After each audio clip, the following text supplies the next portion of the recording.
So I seen this article a while back and I just totally forgot to make a video about it.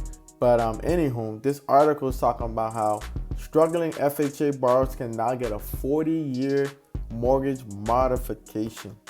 I thought 30 years was enough. Now 40 years? This is crazy. So who typically gets a loan modification? So most people that get a loan modification are struggling with payments and are about to face foreclosure. So they go talk to their lender and try to modify the terms of the mortgage. Usually sometimes it's interest rate and length of the mortgage, right? And why would somebody want to lengthen the terms of their mortgage? Because when you lengthen the term of your mortgage, you pay a smaller payment a month, right? So how does the 40-year mortgage work? First, you must reach out to your mortgage servicer. You have to reach out to your mortgage servicer and apply. Not everybody's going to get it accepted because there's a process that you have to go through. The most important thing is they have to see that you had some type of hardship, right? And from there, they'll go ahead and approve you. And one thing to keep in mind as well too, your interest rate is going to change.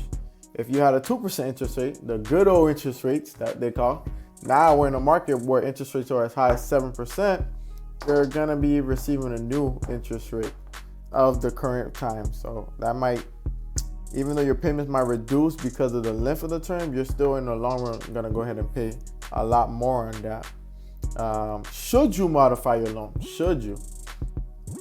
In all reality, if you cannot pay your mortgage, this is what I say for you to go ahead and check out.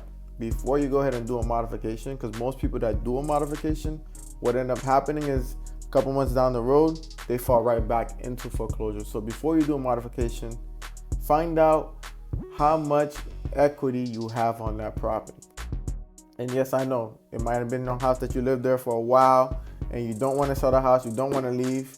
If it makes a lot more sense for you to cash out, take that money and then save it and buy another property down the road rather than modifying your mortgage and paying 6 times over for that property, then go ahead and do so. But if it makes a lot more sense for you to modify your mortgage, catch up on those payments and stay in the home, go ahead and do so. Because I know a lot of people right now, they're like, oh, I can't find anywhere to go, rates are high, and so on and so on.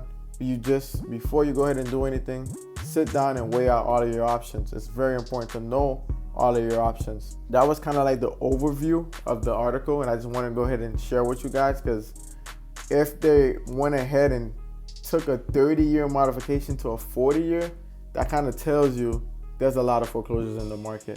We don't know what's going to happen in the market, when the market's going to take a turn. We just know a lot of people are facing hardship due to interest rates, inflation, and a lot of people are still struggling from COVID. So make sure you're out there, you're getting educated. If this video was helpful to you, make sure you go ahead and share it so that way other people out there can get the help that they need as well. So stay tuned, lots of more videos are coming, and see you later.